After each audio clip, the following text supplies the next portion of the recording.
კონგრესი თბილისის დროით 6 საათი ამერიკელი კანონმდებლები ოლიგარქის რეჟიმის დასანქცირების აქტის განხილვას იწყებენ. მეგობარი აქტის განხილვა სენატის საგარეო საქმეთა კომიტეტის ხდომაზე მოხდება, სადაც კონგრესმენები ივანიშვილის ოლიგარქიულ მმართველობაზე, რეჟიმის დასანქცირებაზე და მათ ავტორიტარულ რეჟიმებთან თანამშრომლობაზე ისაუბრებენ.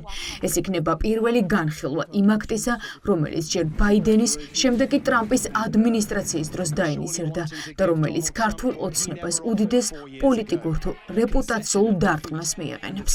საქართველოს არის ტესტი Deep State-ის წარმატებით დამარცხების. ქართულმა ოცნებამ როგორც ჩანს წინასწარ იცის, რომ მხოლ ამერიკის ახალი ადმინისტრაციის პირობებში მისთვის მძიმე პოლიტიკური დღე იქნება.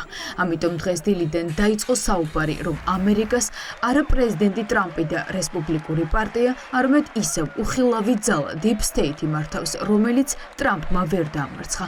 ქართული ოცნება იმედგაცრუებულია, სანქციები ივანიშვილის და მისი მსახურების წინააღმდეგ ისევ ძალაში და ტრამპის მოსვლიდან 2 თვის თავზეც ოცნების სასიკეთოდ არაფერი შეცვლილა.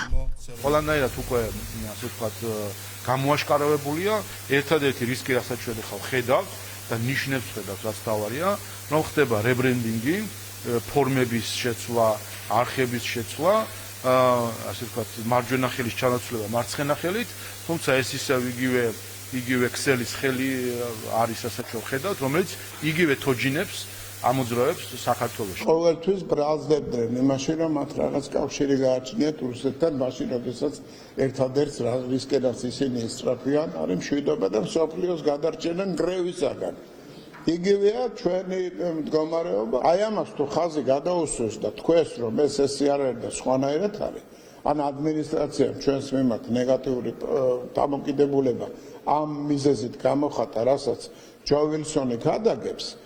მე ვფიქრობ, რომ ეს სწორედ ერთ-ერთი ნიშანი იქნება იმისა, რომ ფლად არ არის დამარცხებული, ეშვებ დაძრობილი Deep State. არადა შტატების ნეგატიური მიდგომა ოცნებასთან მარტივი ასახსნელია. რეჟიმის მეგობრობა ავტოკრატებთან, დემოკრატიული უკუსლა და ადამიანის უფლებების დარღვევა.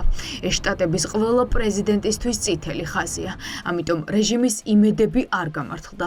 მეგობარი აქტის განხილვის დროს ამერიკელი კონგრესმენების ყურადღების მიღმა ოცნების არც ერთი ქმედება არ დარჩება. ჩვენ ხედავთ, რომ რუსული რეჟიმის ტყუილი დაპირებები იმასთან დაკავშირებით, რომ ამერიკის შეერთებულ შტატებში ადმინისტრაციის ცვლილება რაღაცა სასიკეთო ძვრა იქნებოდა ივანიშვილისთვის ყოველდღიურ რეჟიმში ბათილდება ეს ტყუილი. მათ შორის ეს ტყუილი გაბათილდება, ვფიქრობ, ძალიან სერიოზულად ხვალ, როდესაც ჩვენ ნახავთ, რომ ორპარტიული მხარდაჭერა აქვს, მეგობარა აქვს. დოკუმენტი ორი ნაწილისგან შედგება. ერთი სანქციების დაწესებას ითვალისწინებს პოლიტიკოსების და უსაფრთხოების სამსახურის თანამშრომლებისთვის.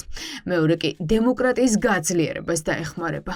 კონგრესმენები ბევრს იტყვიან ივანიშვილის რეჟიმის პარტნიორობაზე სხვა რეჟიმებთან და ყველაფერს საკუთარ სახლს დაარქმევენ.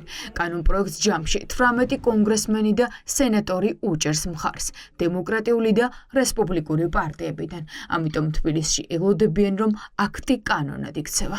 ძალიან მნიშვნელოვანია ის, რომ მეგობარი აქტი იქცეს საბოლოო კანონად, იმისთვის, რომ ამას მოყვეს უკვე კონკრეტული მოქმედებები ამერიკის შეერთებული შტატების მხრიდან, რაც გულისხმობს იმ სასანქციო პოლიტიკის გაფართოვებას, რაც უკვე არსებობს პირადად ივანიშვილის, მისში ოჯახის წევრების და ეგრეთ წოდებული ხელშემწყობების მიმართ, როგორც არიან პროპაგანდისტები რუხაძის სახით, თუ ეგრეთ წოდებული ბიზნესები ჩხარტიშვილის თუ ფხაკაძეების სახით. ირანთან კავშირი, რუსეთთან კავშირი, მათ შორის ჩინეთის მზარდი გავლენები საქართველოში, ეს ნიშნავს იმას, რომ შავი ზღვის უსაფრთხოების საკითხი კვლავ არის ძალიან მნიშვნელოვანი, ვთქვათ, ყურადღების ეპიცენტრში. ამიტომ ტრამპის ადმინისტრაციის მხრიდან, რომელიც ძალიან დიდ ყურადღებას უთმობს, ვთქვათ, რეგიონალურ უსაფრთხოებას და დიახ, მშვიდობის თემას, ამ შემთხვევაში საქართველოს საკითხიც არის სერიოზულ ფოკუსში. თუ მეგობარი აქტი საგარეო საქმეთა კომიტეტზე განხილვას წარმატებით გაივლის, ეს ნიშნავს იმას, რომ აქტი კანონად იქცევა. თავად კანონპროექტის განხილვას დასტურია იმისა, რომ ორპარტიული დოკუმენტი დიდი მხარდაჭერით სარგებლობს და დამტკიცების შემთხვევაში კანონის აღსრულებას და რეჟიმის დასანქცირებას უკვე ტრამპის ადმინისტრაცია დაიწყებს.